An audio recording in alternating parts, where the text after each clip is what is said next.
Hey, what's up, barbecue lovers? It's that time of the year again to give thanks. And today we're going to show you guys how to spatchcock, brine, and smoke a beautiful, gorgeous turkey on our Hasty-Bake Legacy Charcoal Grill.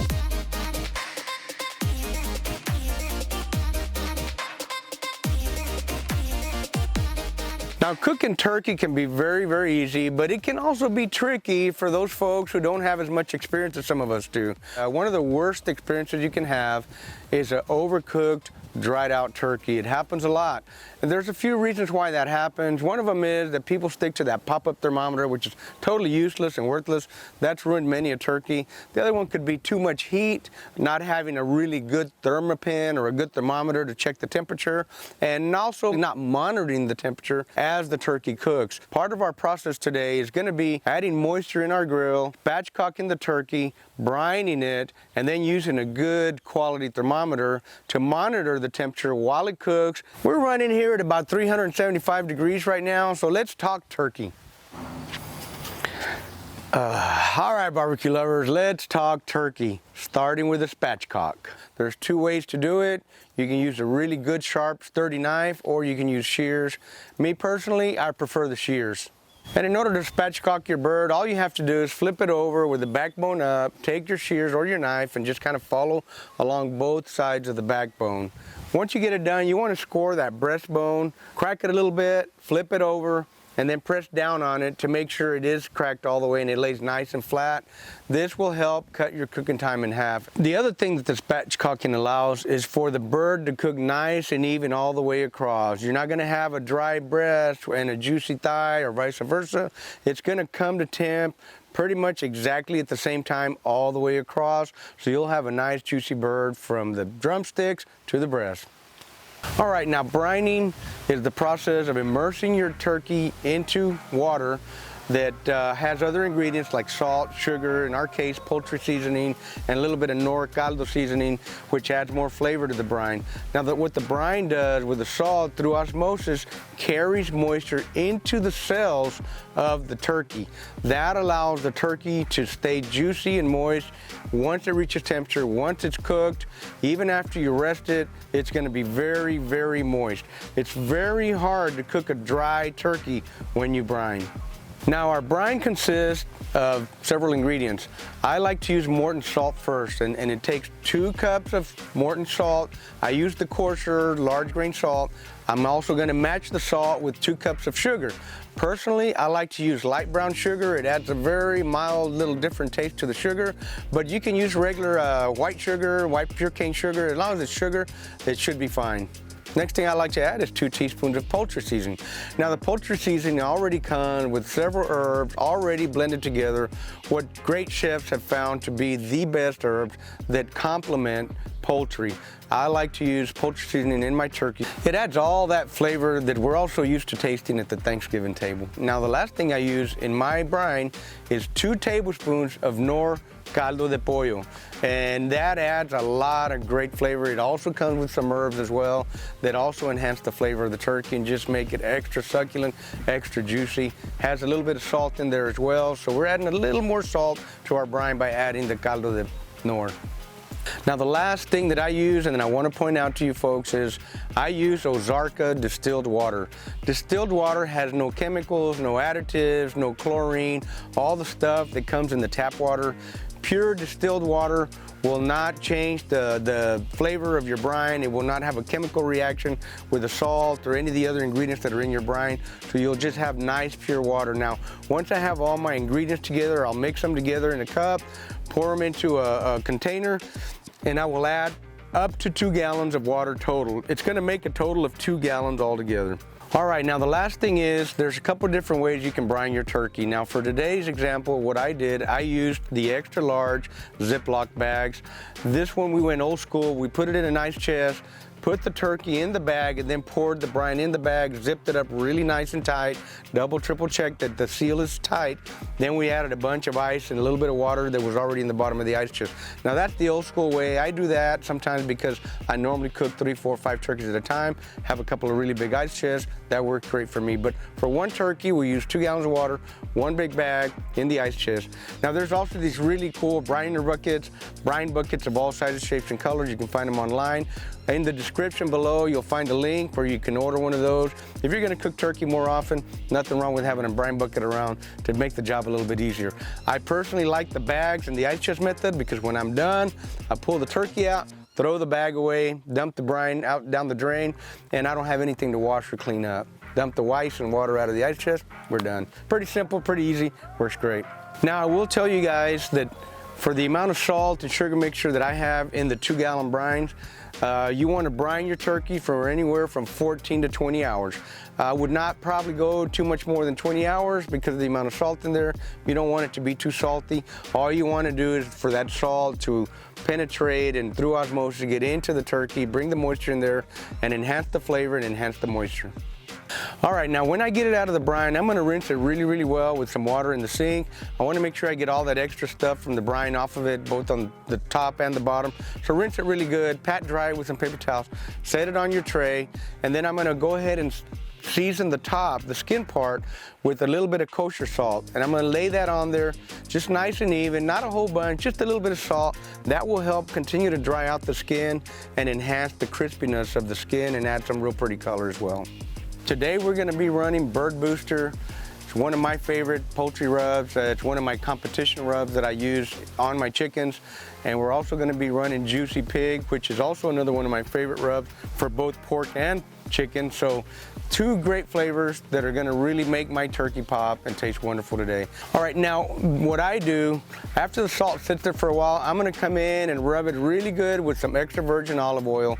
The oil does a couple of things. It helps the rub stay stuck really well to the turkey, and it also enhances the color. The oil brings a little shine and a little bit of beautiful crispy color to the turkey.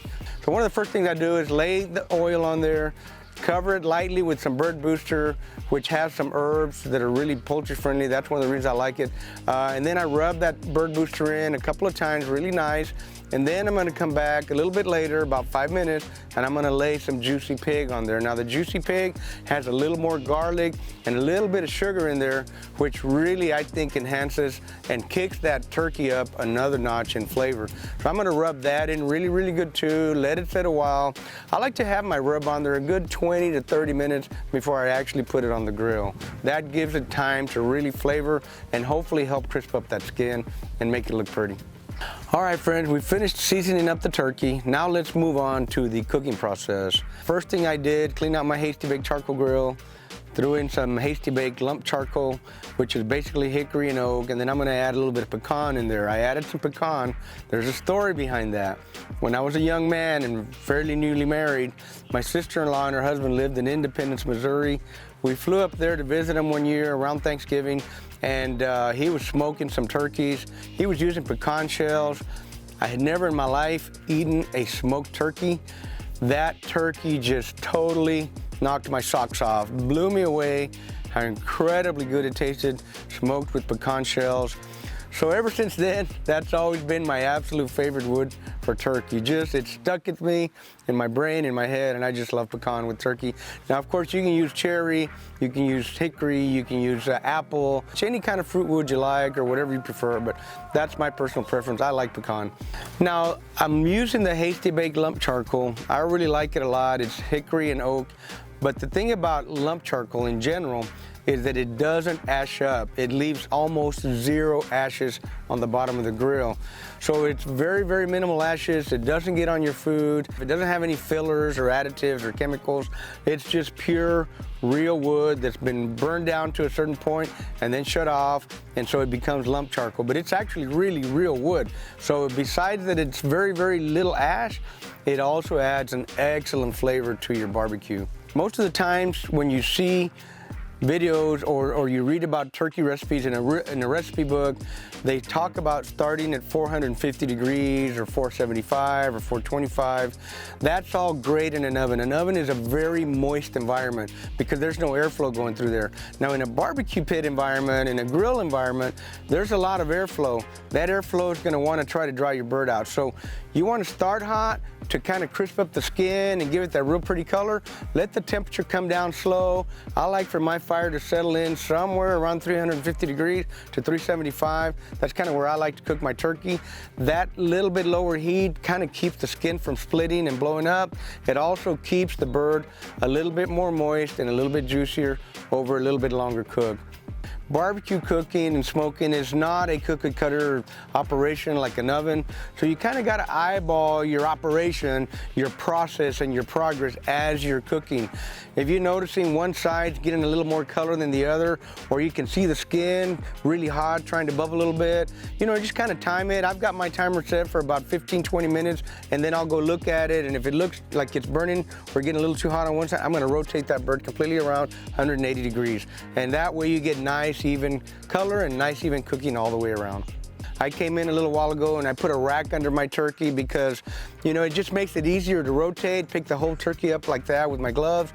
And also when it's time to pull it off, if it's perfectly done, sometimes the thighs may want to just fall off and the wings may just want to fall off as you're trying to juggle it out of there. When you've got it on a rack, pick the rack up from the bottom, lay it on your resting tray, makes it much, much easier to get it out of the pit and let it rest for a little while. Poultry in general, and turkey as well, is basically done at 160 degrees internal temperature, right about the middle of the breast. It's kind of the generally accepted rule of thumb. Now, you'll see a lot of us pulling the turkey out at about 155 to 56, 57 degrees, because when you pull it off the grill, the heat continues to carry through into the meat. It's what you call carryover cooking. When you pull that turkey out to rest, it's gonna continue to cook a little bit longer. We're gonna put our meat probes into the meat right about now. It's been in the pit for about an hour and 15 minutes. So we're fixing to insert our chef alarm thermometers and figure out where we're at. But you'll see when we pull it off, the temperature is gonna continue to rise. So it's gonna finish out right at about 160 to 62 degrees after it's resting on the tray. All right, friends, we have our chef alarms inserted into the breast and the thigh, the biggest part of the thigh. I've got my trusty thermopin to double check as we get closer on temperature. When my chef alarms ring that we're very close, I'm gonna double check on the other side of the turkey, make sure we have nice, even temperature. You can see how we're running. You can see that moisture boiling down there. That's that distilled water. It's catching all the turkey drippings as well. That's an awesome little piece of au jus that you can use to make some turkey gravy. It's gonna be really great today.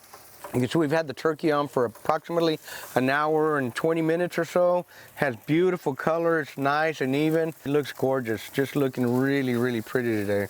We're sitting at about 129 in the breast right now and about 137 in the thigh. And remember, we started it rotated the other way first. That's one of the reasons the thigh is hotter. Remember I was saying that the rotating process, you got to use a little bit of your common sense. And I could see that the drumsticks were burning a little bit quick. So I turned it all the way around. I put it under a rack to make it easier to rotate. And by the time it's done, you'll see that the breast is going to catch up with the thigh temperature-wise. That's one of the beauties of having a spatchcock turkey. Nice, even cooking. I did wrap the drumsticks with a little bit of foil to protect them so that they don't blow up and burn up or anything like that. I could see that the wings were catching a little bit too much heat. You can kind of see there where it was starting to fall apart there, starting to boil a little too much. So we're gonna cover them up and keep them looking pretty while they get done.